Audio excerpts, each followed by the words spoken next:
di rumah, ibuku menempelkan kertas. Ya, Lah, kau mati. giliranku ya. Ya. Mati. Kutan main dong. Lah, caturnya kok nggak berantakan sih? Ya dong, ini kan papan catur ajaib, namanya Magneto. Kan nyari kalau ada orang lagi main jangan iseng. Aku bingung deh. Di rumah, ibuku menempelkan kertas di kulkas, tapi tidak memakai lem. Ibuku menjawab memakai magnet. Dan sekarang papan catur ini aku angkat, tidak jatuh juga. Dia bilang pakai magnet juga. Magnet itu apa sih? Kamu kalau mau nanya magnet sama aku, tapi kalau mau dijawab sama Fadil dan Dea. Kirain yang mau jawab kamu. Arik, magnet memiliki dua kutub, yaitu kutub utara dan kutub selatan. Jika kutub tidak senama didekatkan, maka akan terjadi gaya saling tarik-menarik. Contohnya pada catur ini. Tetapi jika kutub senama didekatkan, maka akan terjadi gaya tolak-menolak. Bagaimana, Arik? Apakah kamu sudah mengerti tentang magnet? Oh, aku sudah mengerti sekarang tentang magnet.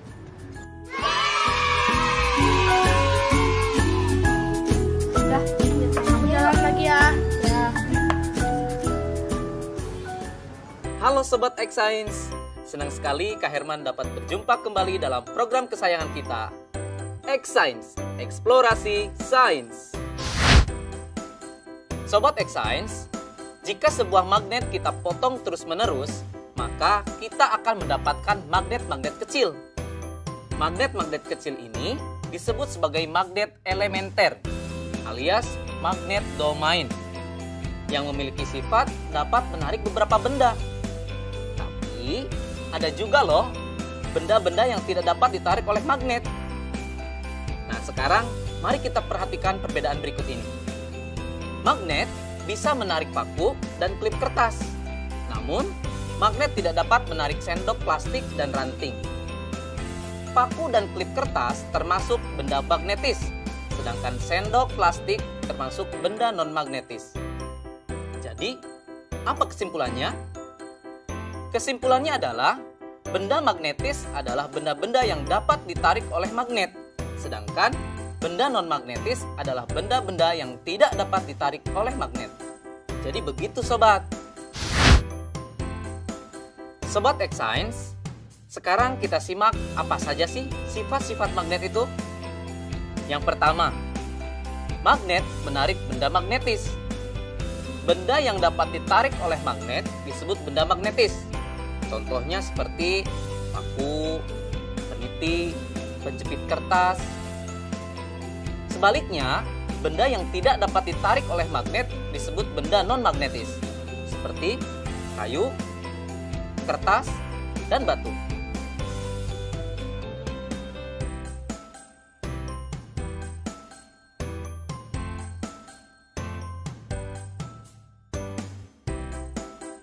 Sifat yang kedua adalah magnet mempunyai dua kutub.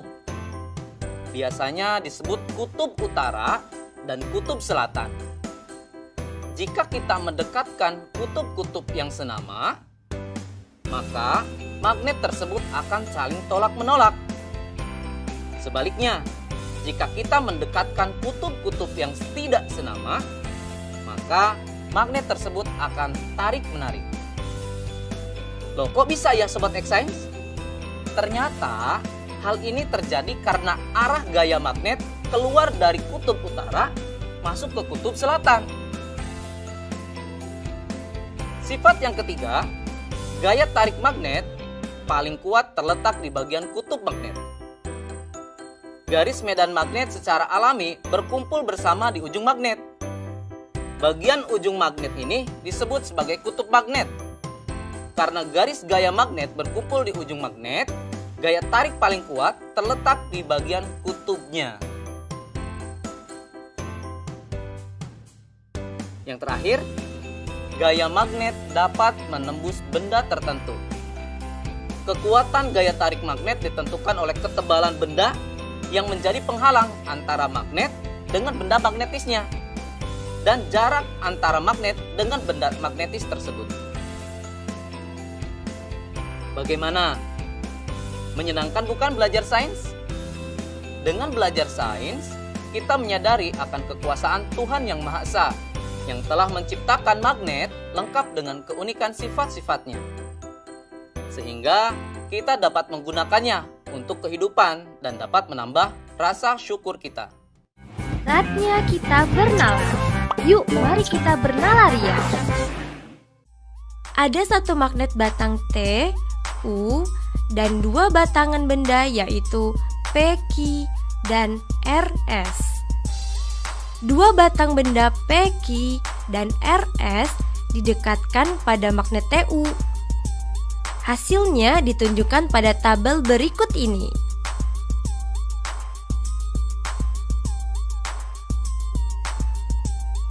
Apa yang dapat kamu simpulkan mengenai dua batang benda P, Q, dan RS tersebut? Coba jelaskan.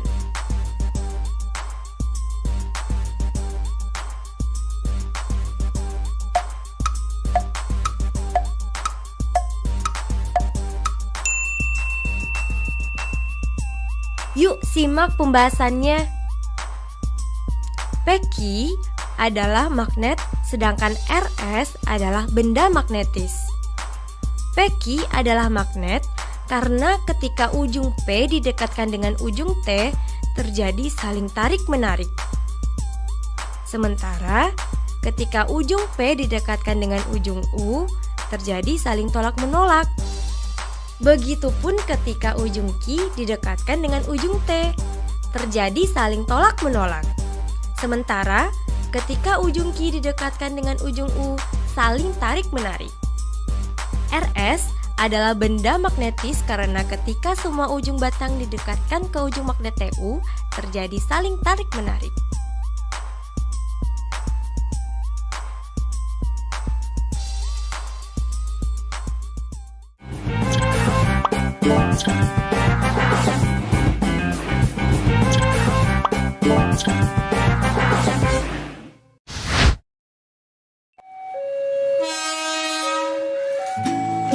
Halo Sobat X-Science, siapa di sini yang tidak tahu kereta api? Pasti udah pada tahu kan? Kereta api masih memanfaatkan roda dengan rel sebagai lintasannya, sehingga ketika kereta api melintas pasti akan menimbulkan kebisingan. Tapi apa jadinya ya jika laju pergerakan kereta api ini dipadukan dengan aplikasi dari sifat-sifat magnet? Apakah mungkin manfaat dan sifat-sifat magnet dan kereta api dapat disatukan? Bakal jadi apa ya? Penasaran kan? Yuk mari kita simak penjelasan narasumber berikut. Halo Sobat X-Science, kembali lagi dalam program kesayangan kita, X-Science, Eksplorasi Sains. Sobat X-Science, kalian tahu nggak sih apa itu kereta maglev? Dalam bahasa Indonesia, kereta maglev disebut dengan kereta levitasi magnetik atau sering juga disebut dengan kereta magnet. Seperti namanya, prinsip dari kereta magnet ini memanfaatkan gaya magnet untuk mengangkat kereta sampai mengambang alias melayang dan tidak menyentuh rel, sehingga gaya gesek dapat dikurangi. Selain itu, kereta ini juga memanfaatkan magnet sebagai kekuatan pendorongnya. Dengan kecilnya gaya gesek dan besarnya gaya dorong, kereta ini mampu melaju dengan kecepatan sampai 600 km per jam. Jauh lebih cepat dari kereta biasanya. Luar biasa ya kekuatan magnet jika dimanfaatkan pada kereta. Nah, sekarang bagaimana jika diterapkan pada bidang yang lain ya? Saatnya kita seru-seruan bereksperimen dengan menggunakan magnet, yaitu pensil melayang. Loh, kok bisa pensil melayang? Pasti penasaran bukan? Yuk kita mulai. Terima kasih Kak Herman. Alat dan bahan yang dibutuhkan pada eksperimen ini adalah sebagai berikut: pensil, magnet berbentuk ring, karet alat. Langkah-langkahnya adalah sebagai berikut. Tempatkan 4 magnet berbentuk ring pada kasur karet. Upayakan kutub yang menghadap ke permukaan senama dengan kutub magnet yang dipasang nantinya pada pensil. Masukkan 2 ring magnet pada pensil.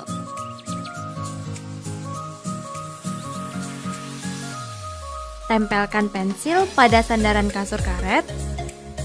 Seketika pensil melayang. Nah, kok bisa sih? Sekarang, mari kita amati yang terjadi.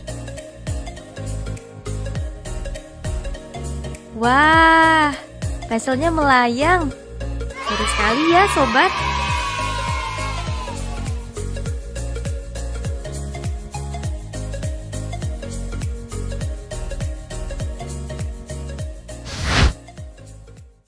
Adik-adik, tadi sudah melihat kan percobaan pensil melayang? Sudah tahu jawabannya kenapa pensil bisa melayang? Pensil dapat terangkat ke atas dan melayang karena pengaruh dari gaya tolak-menolak kutub magnet yang senama antara magnet yang ada di pensil dan magnet yang ada di styrofoam.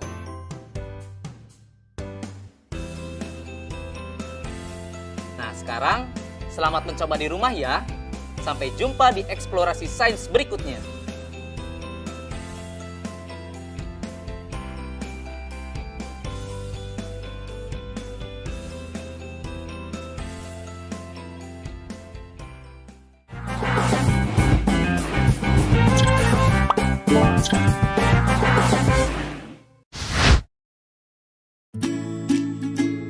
Bagaimana? Bisa gak?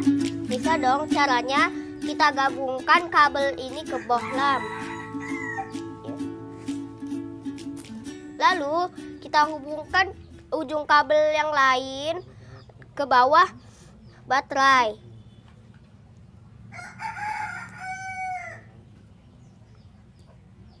Jadi deh. Wah, nyala, keren ya. Kalian lagi apa sih? Oh, bikin lampunya menyala. Sini aku juga bisa.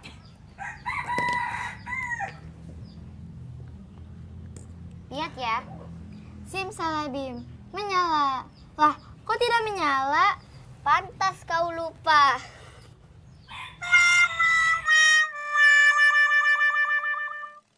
Halo Sobat X Science, kembali lagi bersama Kak Herman dalam program kesayangan kita, X Science, Eksplorasi Sains. Sobat X Science, tahu tidak kenapa bohlam bisa menyala ketika dihubungkan dengan baterai menggunakan kabel? Itu karena ada arus listrik yang mengalir. Nah, arus listrik itu mengalir dari kutub positif ke kutub negatif, atau dari tegangan yang lebih tinggi ke tegangan yang lebih rendah. Bagaimana ya dengan larutan? Bisa tidak menghantarkan listrik? Baik adik-adik, kita buktikan yuk dengan eksperimen. Sobat X Science, eksperimen kita kali ini adalah percobaan larutan elektrolit dan non-elektrolit. Alat dan bahan yang dibutuhkan dalam eksperimen ini yaitu toolkit listrik yang berisi gauge-meter, aquades, air garam, dan air asam jawa. Setelah semua alat dan bahan tersedia, maka langkah selanjutnya, masukkan ujung kabel ke larutan aquades, lalu amati jarum pada meteran alat atau disebut gauge. Tidak bergerak. Setelah itu, ulangi proses kegiatan dengan menggunakan larutan air garam dan larutan asam jawa. Perhatikan pergerakan jarum pada gauge-meter.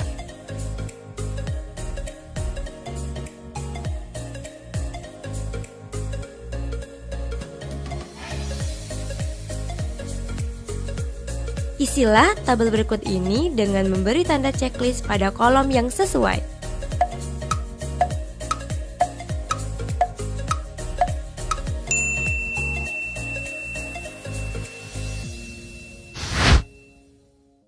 Sobat X Science, sekarang kita simak ya penjelasan hasil eksperimennya. Ternyata ada dua macam larutan berdasarkan kemampuannya dalam menghantarkan arus listrik. Larutan yang tidak menghantarkan arus listrik disebut larutan non-elektrolit. Sementara larutan yang bisa menghantarkan arus listrik disebut larutan elektrolit. Kok bisa demikian ya adik-adik?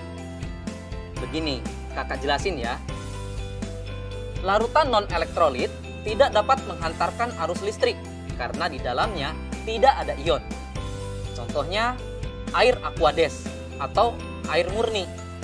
Makanya tadi dalam percobaan jarum pada gauge meter tidak bergerak. Sekarang, bagaimana sih larutan yang dapat menghantarkan arus listrik?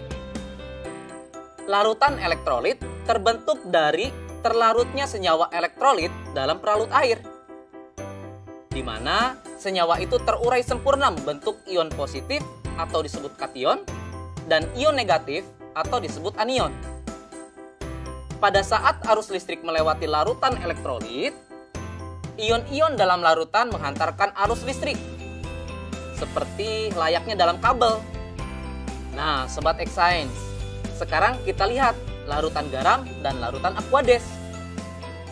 Jarum pada gauge meter bergerak pada larutan air garam.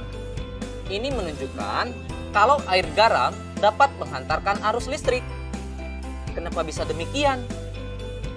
Garam atau NaCl ketika larut dalam air, garam tersebut akan terurai menjadi ion-ion, yaitu ion Na+ dan ion Cl-, yang kemudian mereka terurai, berpencar saat di dalam air. Begitu penjelasannya adik-adik. Menyenangkan bukan belajar sains? Sampai jumpa di eksplorasi sains berikutnya.